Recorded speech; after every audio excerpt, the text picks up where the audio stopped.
Mobile پر جو ہے نا بحث ہو رہی تھی کہ یہ پابندی لگائی جائے، تو ہمارے شیخ ہیں نا بہت اللہ نے فراست دی ان کو، انہوں نے سب کے تجزیہ سنا، سب کی جو مخالفت میں دلائل وہ بھی، موافقت میں دلائل وہ بھی، سننے کے بعد میرا بھی رجحان اس طرف تھا کہ پابندی لگنی چاہیے۔ انسان عقل مندوں میں بیٹھتا ہے نا تو تھوڑی سی کچھ عقل سیکھتا ہے وہاں سے، ٹھیک ہے۔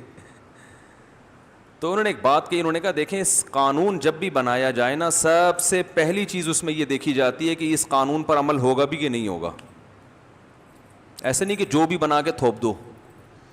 انہوں نے کہا موبائل اپنی بات دوسروں تک پہنچانے کا اتنا آسان ذریعہ ہے، اتنا مفید ذریعہ ہے کہ اس زمانے میں اس پر پابندی لگانا پریکٹیکلی ممکن ہے ہی نہیں۔ مانیں گے نہیں طلبہ اس کو۔ ایک طالب علم کا ابا پشاور میں ہے، اسے کہیں اڑتی اڑتی خبر آتی ہے ابا کو اٹیک ہوا ہے، اللہ نہ کرے، ایک مثال ہے، وہ فوراً کہیں سے کوشش کرے گا میں کیا کروں، وہ خط تھوڑی لکھے گا بیٹھ کے کہ موبائل کے استعمال پہ پابندی ہے، وہ نہیں مانے گا یہ پابندی۔ آپ کہہ سکتے ہیں ایسی شدید مجبوری میں محتمم سے اجازت لی جائے، مدرسے کے ناظم سے، اور اجازت لے کے پھر جو ہے وہ یعنی خاص صورتوں میں، تو محتمم کے لیے یہ فرق کرنے میں کتنا ٹائم لگے گا کہ یہ پرمیشن جو لے رہا ہے یہ واقعی ہے یا ڈرامہ کر رہا ہے۔ جیسے بچے تو بہانے بناتے ہیں نا، میری دادی کا انتقال ہو گیا اس لیے نہیں آیا، فون کرو تو دادی فون ریسیو کر رہی ہوتی ہیں۔ تو محتمم کو کتنا ٹائم لگے گا یہ دیکھنے کے لیے کہ یہ ہے بھی سچ بول رہا ہے کہ کیا بول رہا ہے، جھوٹ بول رہا ہے۔ پھر ایک نہیں ہے، سینکڑوں ہزاروں طلبہ ہیں، ہر ایک کے بہت مشکل ہے اس کو قابو پانا، تو ناممکن ہے، پریکٹیکلی ممکن نہیں ہے۔ اس سے کیا ہوگا، اللیگل استعمال شروع ہو جائے گا۔ سمجھ میں آ رہی ہے بات؟ اور اللیگل استعمال سے کیا ہوگا کہ جب طلبہ ایک قانون توڑیں گے تو باقی قوانین کی ویلیو بھی ان کی نظر میں ختم ہو جائے گی، کہیں گے قانون پہ چل کے تو سروائیو کرنا ممکن ہے ہی نہیں۔ لہذا ایک نہیں، ہاں 5-6 صوفی ہر جگہ ہوتے ہیں، پوری دنیا میں 5-6 صوفی ہوتے ہیں، ان کو دیکھ کے تھوڑی قانون بنایا جائے۔ وہ آپ ان 5-6 صوفیوں کو دیکھ کے کہیں یار انہوں نے قانون فالو کیا، 5-6 ہی ہیں بس، وہ باقی نہیں، وہ چھپا کے رکھیں گے موبائل، تو بہتر نہیں ہے بھائی موبائل کو استعمال کرنے کی اجازت دی جائے اور ایک محدود پابندی لگا دی، بھائی عصر سے مغرب تک موبائل استعمال کرنے کی اجازت، یا بہت زیادہ پابندی لگانی، بھائی اینڈرائڈ موبائل رکھنے کی اجازت نہیں ہے، ٹھیک ہے نا، یہ کہا جا سکتا ہے۔ اور اگر آپ دیکھ رہے ہیں معاملہ اینڈرائڈ موبائل میں بھی واٹس ایپ ہے، وہ فری میں کال ہو جاتی ہے اس سے، تو خلاصہ یہ کہ یہ جو ہے نا کہ بھائی بالکل پابندی لگا دو، یہ پریکٹیکلی ممکن نہیں ہے۔ ایک صاحب نے اپنی بیوی پہ موبائل پہ پابندی لگا دی۔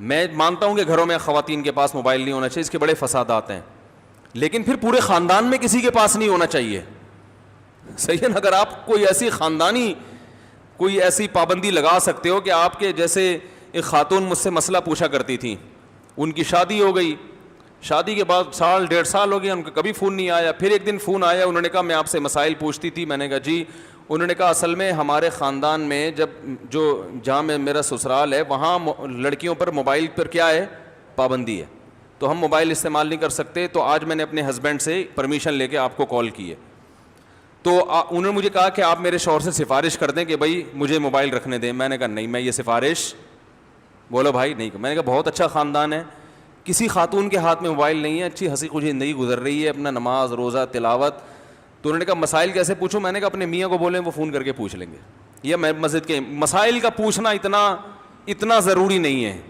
لیکن اگر آپ کے خاندان کی یہ پرمپرا ہے تو یہ بڑی خاندانی پرمپرا ہے، موبائل کے فسادات بہت زیادہ ہیں، لیکن ایسا نہیں ہو سکتا بھائی آپ کی بھابھیوں کے پاس ہے اور آپ نے بیگم پہ پابندی لگا دی یہ ممکن کیا ہو گیا؟ صحیح کہہ رہا ہوں نا؟ ایسے کالز آتی ہیں، خاتون کہہ رہی ہے مجھے میرے شوہر نے موبائل کے استعمال رکھنے پر پابندی لگائی بھی ہے، لیکن میرے شوہر کی ہر بہن کے پاس ہے، تو یہ تو آپ بغاوت پہ مجبور کر رہے ہیں نا، وہ کہے گی بھائی ہمیں نقصان ہو رہا ہے، ان کو نہیں ہو رہا۔ تو ایسے موقع پہ جہاں کلچر کا ایک حصہ بن جائے موبائل، وہاں آپ اس کے سائیڈ ایفیکٹ کی اصلاح کی فکر تو کرتے ہیں کہ کس طرح کا سے اس کے نقصانات سے بچا جائے۔ سرے سے موبائل ہی پہ پابندی لگا دیں گے, اس پابندی کو کوئی قبول نہیں کرے گا. وہ کہ جاؤ پرانے زمانے کے ہو, پہاڑوں پتھروں کے. سمجھتے ہو کہ نہیں سمجھتے؟ لوگ مجھے کہتے ہیں میں اب چاہ رہا ہوں اپنی بیگم سے موبائل لے لوں اور ہمیشہ کے لیے پابندی لگا دوں. کیوں بھائی, اگر آپ تھانے دار ہو, ایس ایچ او سے بڑے اچھے تعلقات ہیں آپ کے, اور آپ کی بیگم اس پابندی پہ زبردست طریقے سے عمل کرے گی, اور سب کے پاس موبائل ہوگا, آپ کی بہنوں کے پاس بھی, آپ کی بھابھیوں کے پاس بھی, جوائنٹ فیملی ہے, سب موبائل پہ گپے لگائیں گے, صرف ایک آپ کی بیگم ہوگی جس پر یہ پابندی ہوگی, اور اتنی نیک بیوی آپ کو ملی ہے کہ وہ اس پابندی کو فالو بھی کرے گی, تو اس کو تو ویسے ہی موبائل دے دو, اس کو ویسے بھی نقصان. بھائی اتنی نیک ہے پھر تو کیا خیال ہے, پھر تو ویسے بھی اس پہ پابندیوں کی ضرورت نہیں ہے نا.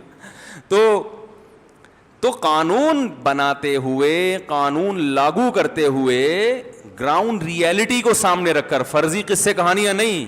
اس لیے دین کس سے پوچھا جاتا ہے؟ فقہا سے. فقہا نے لکھا ہے کہ اگر کسی نے کوئی ایک گرا پڑا سیب اٹھا کے کھا لیا اور اب مالک سے معاف کروانے جا رہا ہے تو اس پہ کوڑے لگیں گے. یہ کمبخت کھا لیا تو کیا ہو گیا, ہزاروں لاکھوں سیب ضائع ہو رہے تھے, تو نے ایک اٹھا کے کھا لیا تو کیا ہے مسئلہ ہے؟ اجازت لے کے نہیں جانا اس کا علامت تو وہمی صوفی ہے, تو دین کو کیا کر رہا ہے؟ مشکل بنا رہا ہے, بدنام کر رہا ہے.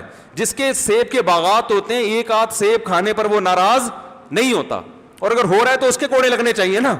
ابے لاکھوں سیب ہے, ایک گر کے بکری نے کھا لیا, یہ کسی انسان نے کھا لیا, تو کیا ہو گیا اس میں, کون سا قیامت آ گئی؟ فقہا سے دین پوچھیں گے تو فقہا یہ بیان کریں گے. اب اگر کوئی مجھ پہ اعتراض کرے, مفتی صاحب آپ لوگوں کو سیب کھانے کی اجازت دے رہے ہیں, گنجائشیں دے رہے ہیں, اس کا نتیجہ یہ نکلے گا کہ جب سیب کھائیں گے تو خربوزے بھی کھائیں گے جو سیب سے بڑا ہوتا ہے, پھر بالآخر تربوز پہ آئیں گے ایک دن, بغیر پرمیشن کے تربوز چوری کر کے کھائیں گے, پھر مسجد سے چپل چرائیں گے, پھر بینکوں میں ڈاکے ماریں گے, پھر پاکستان کے صدر بن جائیں گے. آپ کی ناجائز گنجائشوں سے یہ ناجائز فائدہ لوگ اٹھائیں گے, تو یہ دلیل صحیح ہوگی؟ او بھائی, ہماری گنجائش سے جو غلط فائدہ اٹھا رہا ہے وہ پہلے ہی چور ہے. ہر ایک کو پتا ہے کہ کس چیز کی پرمیشن دی جا رہی ہے اور کس چیز سے روکا جا رہا ہے. جو غلط ہے وہ غلط ہی ہوتا ہے. اب موبائل استعمال کرنا, اینڈرائڈ والا موبائل, اس کی علماء سب اجازت دیتے ہیں نا کہ رکھنا جائز ہے, لیکن اس سے برائی بھی پھیلی ہے کہ نہیں پھیلی؟ تو اب یہ کہو کہ علماء نے چونکہ اینڈرائڈ والا موبائل رکھنے کی اجازت دی ہے, اسی سے ہمارے معاشرے میں بے حیائی کو فروغ ملا ہے. وہ بھائی, یہ آپ نے خود سے, یہ آپ کا اپنا ہیڈ ایک ہے کہ آپ اس کو جائز استعمال کر رہے ہو یا ناجائز استعمال کر رہے ہو, یہ آپ کا اپنا ہیڈ ایک ہے. علماء نے اس لیے اجازت دی ہے کہ علماء اجازت نہیں دیتے تو یہ خلائی مخلوق کہلاتے وہ, کہ ان کو دنیا کا پتہ ہی نہیں کیا ہو رہا ہے. تو اس لیے وہ بات کرنی چاہیے جو زمینی حقیقت سے میچ کرتی ہو. تو میں بات کہاں سے لے کے چلا تھا؟ ارطغرل پہ ابھی آ رہا ہوں میں. وہ جو میں مثال دے رہا تھا نا موبائل کا, تو ہمارے یہاں جو جامعہ میں اجلاس ہوا تو ان بڑے جو حضرت تھے انہوں نے فیصلہ کیا, انہوں نے کہا بھائی پریکٹیکلی یہ ممکن نہیں ہے, تو ایسا قانون بناؤ کیونکہ طلبہ کو وہ توڑیں گے لازمی. تو مجھے وہ مقولہ یاد آیا, میں نے کہا 100 سنار کی اور 1 لوہار کی. صحیح ہے نا؟ جو ذہین لوگ ہوتے ہیں نا وہ 1 منٹ کے اندر سارا مسئلہ حل کر دیتے ہیں. کہ سب سے پہلے تو اس پہ بحث ہونی چاہیے کہ عملی طور پر اس قانون کو نافذ کرنا ممکن بھی ہے یا نہیں ہے. جب ممکن ہی نہیں ہے تو فائدے گئے اور نقصان ایک طرف گئے. پریکٹیکلی ایک چیز پاسبل ہی نہیں ہے. او بھائی لوگ کریں گے, وہ ناممکن ہے لوگوں کے لیے اس سے بچنا.